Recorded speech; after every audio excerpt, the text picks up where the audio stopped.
The production of this program is made possible thanks to the support of the following and viewers like you. Tech layoffs have been making the headlines. The numbers are staggering.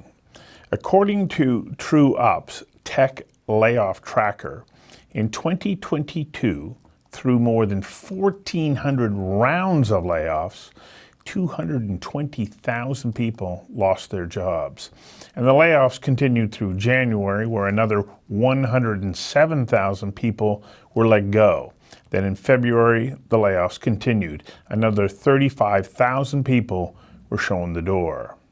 The emotional and financial impact is devastating, especially considering the unprecedented growth in the sector between 2008 and now.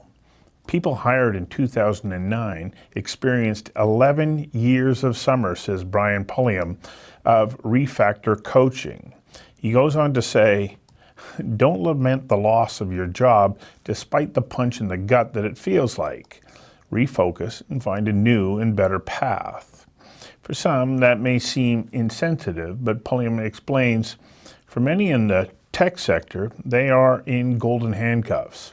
They may not like their jobs, but the money is so incredible they feel handcuffed to the job rather than pursue a career that is more in keeping with their likes and values. Getting fired with severance, he says, can and often is a gift. I invited Pulliam to join me for a conversation that matters about how to survive a tech industry layoff. Brian, welcome. Brian, the number of layoffs in the tech sector are staggering. You know, is this a signal that the heyday of tech has come to an end? And if it has or hasn't, might it be wise for those in that field to consider a variety of career options? Interesting. So I would say that a heyday of tech is not over, but there is a seasonality to the job prospects that exist in tech. And I think the best way to describe it is in terms of seasons. For those that are Game of Thrones fans, winter is always coming. But in the tech industry, it's been about 10 years of summer. And the challenge there is if that you've entered the tech industry in the last decade, you haven't known a winter that made it hard for you to find a job, or where you had to worry about layoffs, where you were worried about your compensation not being gradually increasing from role to role. So I can't really blame people for feeling the way they do if they haven't been in the tech industry for more than a decade. This is all they've known.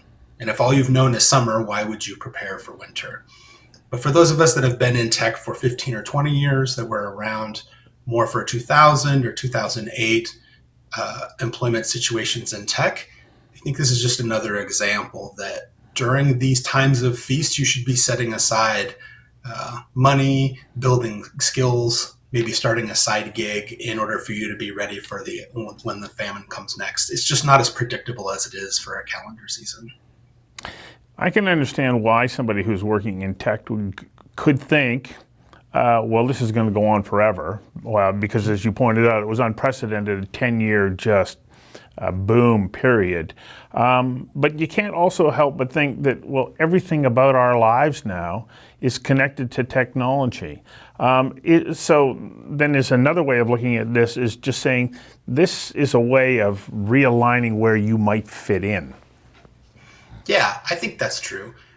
There is a shift that's happened in the last 10 years for a lot of younger technology employees, that the companies they worked for, especially the higher tier one, sort of what we call the FANG companies, which would be the Facebook, the Amazon, Apple, Netflix, and Google, have created an environment where work was a lifestyle.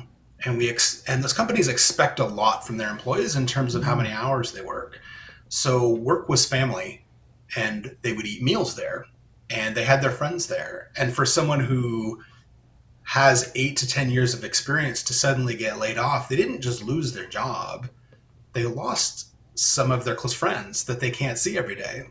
And now they've lost where they ate meals and the walks they like to go on campus. And so I think it can be a challenge for those that are younger.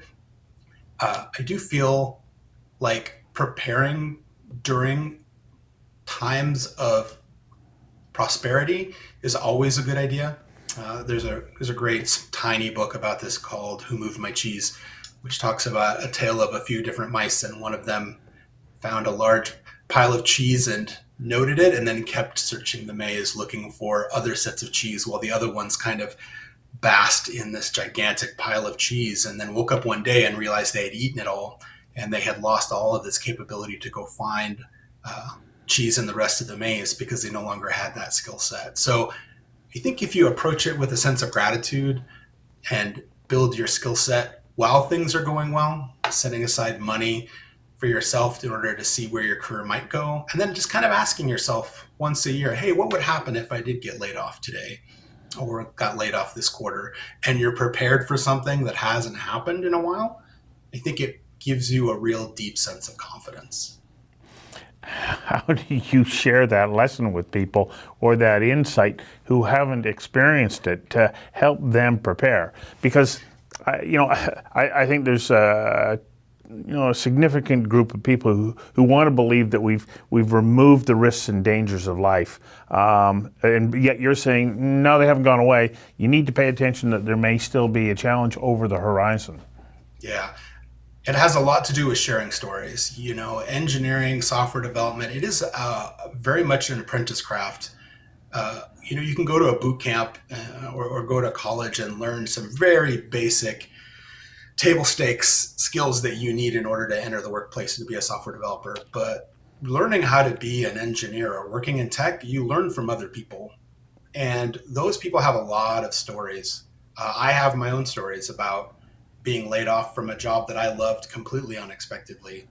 Uh, I drained my 401k retirement account when I was 25 or 26. I paid off my car loan. I prepaid a year of rent up front so I could negotiate a 30% discount on my rent. And I took the remaining money and I invested it into getting a certification so I could be more employable as a software developer outside of game development. Now, you could look at that and say that's a giant failure because, wow, that money would be worth $800,000 when I got to retirement. But I put it to use in a way that got me to where I am. So I think talking with those that have been in the industry more and asking not necessarily for the rosy pictures, but for the things they've struggled through. I think even a tribe that's remote in the middle of nowhere, we are passing down stories from generation to generation to help them be prepared for what they'll have to anticipate in life. I think we could do a lot more of that in the workplace as well. Run that by me again. You took all of your money and invested it in your own future education, and then made sure that obligations were covered for a period of time. What gave you the foresight to do that, especially when it is an unusual way to move forward when you've got a nest egg? Yeah. So one of my very first real job in technology was as a game developer, and I worked for a children's software company. I didn't have high expenses. I was saving, even in that first job, I was saving something like 26 to 30% of my income and putting it into 401k. It didn't make a lot of money, so I could 30% was under the federal limit for putting into a 401k, and I had amassed maybe like 70 or $80,000 after 5 or 6 years, and and then I unexpectedly lost my job. And I remember being traumatized by the whole thing. It probably took me 6 to 12 months to recover from that, both in terms of confidence and then in terms of figuring out what I wanted to do next. But I knew I had financial obligations. So I talked to people in my network. I talked to a extended family member who was connected to the tech industry and asked effectively an elder. I said, what would you recommend I do? I could go get another job. I could do this. I could do that. And I considered a loan against my 401k, and I was advised against that. If you think you need this money, you should just take it out. And I started to do the math on it, and the math started to make sense as long as I could pay off my debt. I had a car loan at 10% interest rate, which sounds unheard of now, but it was a very real thing back in the late 90s, early 2000s. And then prepaying my rent to get a discount. Wow, that's real money I don't have to earn, and I can afford to stay in my apartment for 12 months. But all of these ideas came from a discussion I had uh, with an elder family member who said, your earning potential is a lot higher than you might think it is. The longer you stay in this industry, you don't have to worry about this money. This money is what you should use to get yourself in a position of confidence. I wouldn't worry so much about that money being something that's not there for your retirement. And he was absolutely right. But it was only because I had that discussion with an extended family member and listened to their advice that I made the decisions I did. So after losing that job in the gaming industry, where'd you go? A number of the people that worked at the same company that I did ended up all taking the same certification class. We had worked on a custom language, wasn't used anywhere else. It was only for this company, and we had software development experience. So this was in the Puget Sound area. We all took a similar certification course that helped prepare you for taking these tests to get what's called an MCAD certification, Certified Applications Developer, which was meant to be just like boot camps are today, to just get your foot in the door. If you had taken the time to practice for this test and you had passed these exams, then it meant that they could assume you knew a little bit more than a college graduate. So I took that course, passed those tests, and then got a job working as doing contract work for Microsoft, and did that for about 4 to 5 years at different companies before eventually becoming an employee at Microsoft. Did you experience another layoff? I did. I have experienced probably 5 layoffs in my career, but I've only been impacted by 2 of them. So if there is any advice or guidance I could give to people who are going through their first layoff, especially if it's in the tech industry and it's recent, it is a lot more like being rear-ended in a car than it has to do with you, which is a really hard thing to understand when you see coworkers that have a job and you don't have a job and you wonder why. But I've survived layoffs that I shouldn't have survived, where I don't feel like I was as capable as other people who did get laid off. And I haven't survived layoffs that I feel like maybe I should have. So I don't know if I see as much rhyme and reason to the logic put behind a lot of these layoffs, because I've been through 4 or 5, and now I just consider it something I need to be ready to do, and it's a part of working in tech. So that's about keeping things in perspective. So when we take a look at the fact that there's more than 100,000 people in tech in the last few months that have lost their jobs, giving a bit of perspective, how does this round of layoffs compare to 2000 or 2008? Yeah, the .com layoff was 1 million tech jobs lost, right? So take what we're experiencing now and multiply it by 10. But I don't even think that tells the whole story, because how many people worked in tech in 2000? I don't have that number handy, but I know it's less than today. So the percentage of people in tech that experienced a layoff event as a part of the .com bubble bursting is much, much higher. I think the reason it feels more painful now is just because it's been 10 years of summer, right? Everyone has, conceptually not had to put on a jacket when it comes to their career. I remember talking with people 2 years ago, leaving one job and going to another and getting 40% raises, 60% raises. And this would happen year after year after year. It's hard to think defensively when everywhere you look, all you see is abundance. And I think that comes with some experience, and also just how much reliance do you want to put on other people to be able to feel like you're in control of your career. So while we focus in on that significant number of people who lost their jobs, I think that there's a tendency to stare at that and go, oh my gosh, am I next? But the numbers from last year actually suggest that the number of jobs in tech went up significantly more than there were layoffs. And so that comes back once again to, do you shift your focus and zero in on the things that really matter? Yeah. It comes down a lot to your goals. A lot of the news will always be inundated with layoffs related to what we might call like a tier 1 or a tier 2 tech company. This would be the FANGs of the world, or the Stripe or the Amazon or the Microsofts, these companies that have commercials.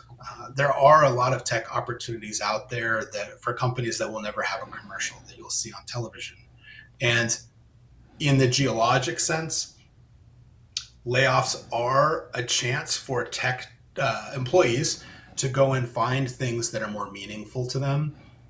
There's a very common phrase in tech around compensation called the golden handcuffs, where you feel like you're making so much money it would be financially irresponsible for you to leave. Some people stay at a tech company when they're miserable because they feel like this money is worth a trade off for their happiness. And what they might not realize is, in some cases, making 20% less and working for a company that they deeply believe in the mission for would make a world of difference to them. But they may have not felt that before. They get out of school and they've only worked for a big tech company. There's a good chance that this great tech migration of people getting laid off from more of a tier one company creates opportunities for lower tier companies that have a really strong mission to be able to acquire great talent, and for those people that actually really love what they do. It's hard to feel that way at the time when you're getting laid off unexpectedly.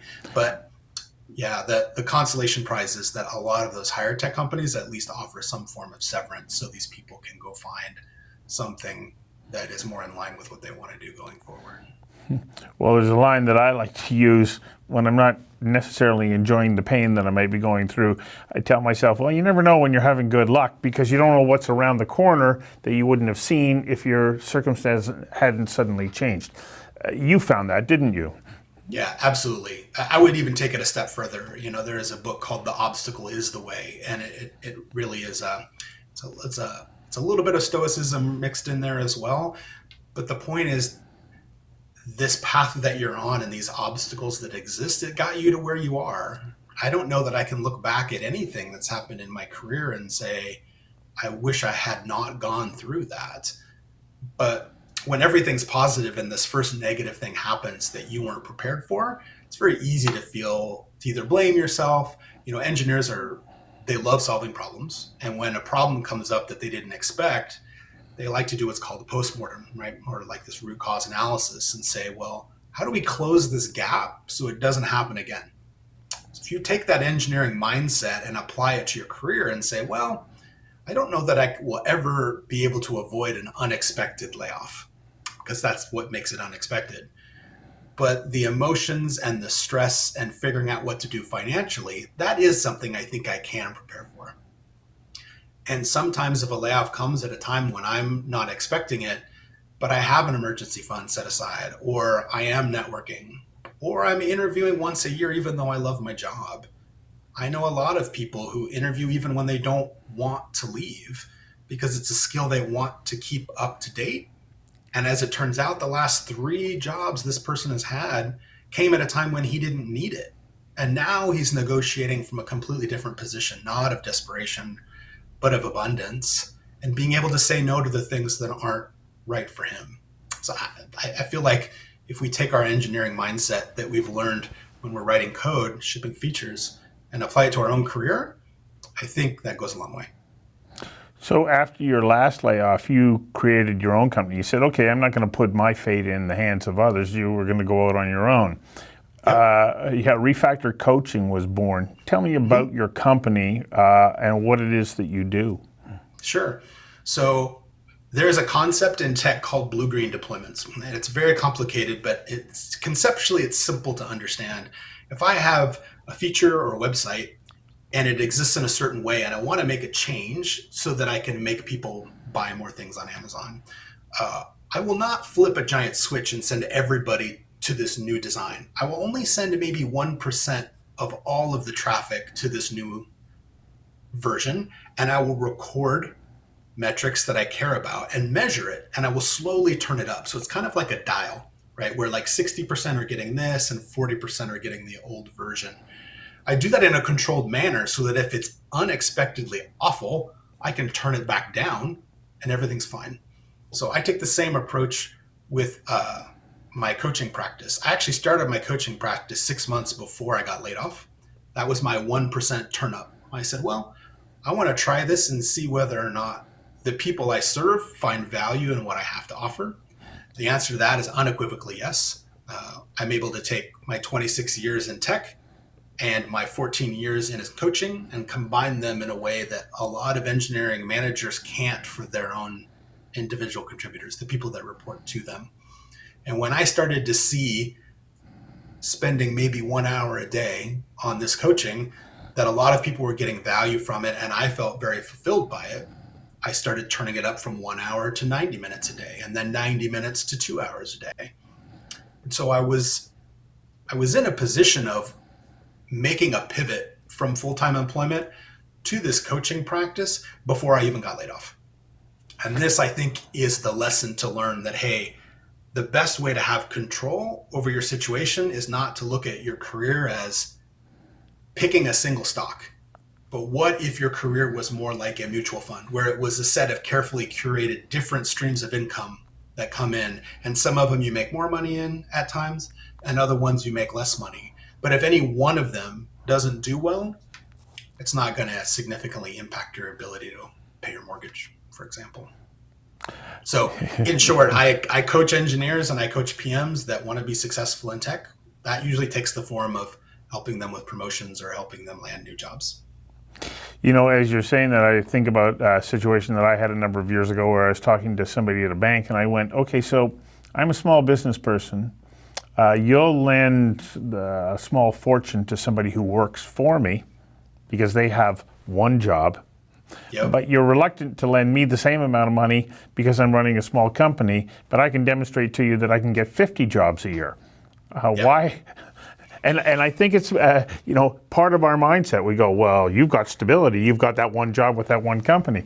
But it is an illusion. It is. It absolutely is an illusion. And I think, not everybody wants to have a side gig, and they don't have to. I have many coaching clients that don't want to start a side gig.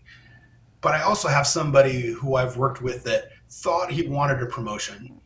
And the more we talked about his values and his strengths and what his goals were and got those into alignment with each other, the more he realized that's not what he wanted at all. Like, he was just unfulfilled by work.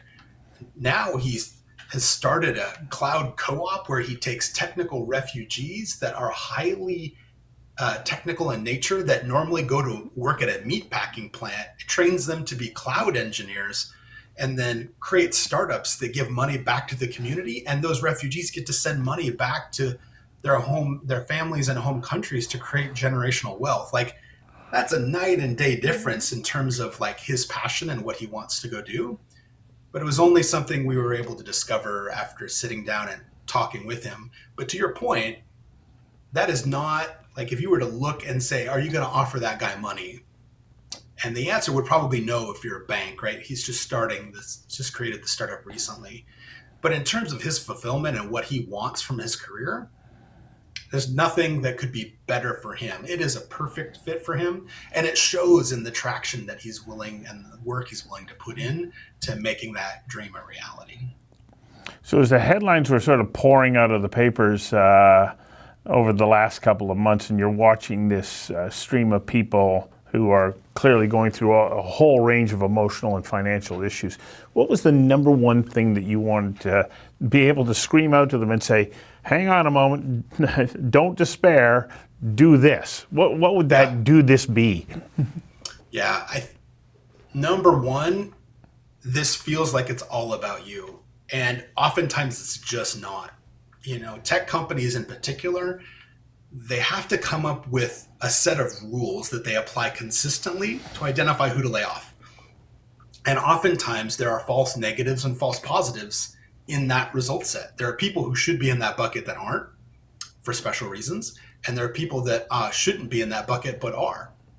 And so create a Post-it note and put it on your monitor or on your bathroom mirror and say, this wasn't about me. This is not a reflection of my impact or my performance, because on the vast majority of cases, it's not even performance related. It is hard to digest that because you don't want to think you work in a field where you can get caught up in this unexpectedly without a good reason. But that happens a lot more often than you might think. It's just all happening at the same time. So that would be the first thing I would tell people is it's not about you or your value. Secondly, there is this saying that in I think it's in Mandarin, the symbol for crisis and opportunity is the same, right? It just depends on the context that it's been used in. And so through this crisis, through this unexpected thing you've been forced into, what opportunities exist for you to go tackle something because you now no longer have golden handcuffs, or you've been forced into the unknown. How could you use this to the greatest benefit for what it is you want to accomplish? Is that starting your own company? Is it working as a consultant? Is it relocating to a lower cost of living? I have colleagues that have used layoffs as opportunities to stay in different cities in the United States for 1 month at a time for 12 months in a row to go figure out where it is they want to live. And they do contract work in those areas. They wouldn't have been able to do that if they had that stable job that they had before. And so there are a lot of doors that you would never consider opening because you were constrained by what you used to have to do. And now those constraints might not be there, but you might need to talk with somebody to help you see those opportunities for what they are. You know, Viktor Frankl in his book, Man's Search for Meaning, said you can't control what happens to you, but you do have control over how you choose to respond. And I think that's what you're saying here. You have a choice. Absolutely. There's a book that Jack Canfield wrote called Success Principles. And there's a teen version of this book that I've taken maybe over 120 people through when I was an athletics coach. And one of the biggest takeaways from that is one of the earliest chapters talks about this very thing that Viktor Frankl mentioned. He boils it down to a formula that says E plus R equals O. This event plus your response to that event is what creates your outcome. So if you learn to choose your response to events so that they benefit you as much as possible, you can find that you can change your outcome. Because if it was just about the event, everybody would be walking around feeling the same about everything. And that's just not true. There are times when people are enjoying themselves stuck in traffic because now they get to listen to that audio book that they always wanted to finish but never had time to. Or someone gets laid off and they'd save some money and they say, wow, I always wanted to go on a backpacking trip to Europe. I just got severance. I could spend a little bit of that money and just go take that trip I always was putting off. So if there are people responding to things differently, I feel like Viktor Frankl is right. Okay, this is a little bit of an aside, but I saw in one of your posts you have that thumbnail of Matty Patagon in his role in Inigo Montoya in The Princess Bride, which I enjoyed that movie. You keep using that word. I don't think it means what you think it means. What's the significance of you using that? Yeah, so, memes are a way to communicate with people. There are a fair amount of people in tech that are very visual learners, and I think I'm one of them. Looking at code all day, you can hide the fact that your verbal cognition isn't necessarily, might not be as high as your visual cognition. And finding a way to influence and educate and motivate people through visuals and not just text is something I found a lot of success in. And people my age love that movie. I mean, come on, Princess Bride's amazing. So, but we use that phrase a lot in tech when we're realized that your definition of a term and my definition of a term is just different. And so in this particular case, there's a lot of people in tech, particularly PMs. I was a PM for 10 years, so I can say this about us, but that think that priority is meaningful. That when you call something P1, which would be top priority, or P2 or P3, that it is valuable in as much as how it relates to the other things on our list. But if you give me a list with all P1, you're basically telling me that there's no priority, because priority is a relative term compared to other items that are not. And so when someone gives me a list of all P1, we would often say, you keep using that word priority. Like, I don't think it means what you think it means. Like if everything's great, and nothing's bad, but there's no way to focus in on what matters. And a lot of tech is about focus, and focus is about saying no to 1,000 things. But if you give me a list where all of the priorities are the same, you're taking up space and you're not helping us figure out what to say no to. So sometimes we entertain while we also give feedback and say, yeah, I don't think that word means what you think it means. So I'm actually a proponent of not using priority at all anymore. I just believe in stack ranking. Tell me what needs to be done now and what needs to be done later, because priority is embedded in what you want me to do next. Yeah, you're right, but it comes back to focus. What are you going to, how are you going to look at the situation, what the priorities are, and how you move forward? And it's exactly the same if you happen to experience a layoff. Do you look at it as a disaster or as an opportunity? And when you look at it as an opportunity, you then start to lay out not one priority, but a variety of them that you say, this is now the roadmap or framework that I can move forward with. Absolutely. Yeah, I don't think I could have. I know for a fact I would never have responded to my first layoff the way I responded to my second. My first one was traumatic. It absolutely was.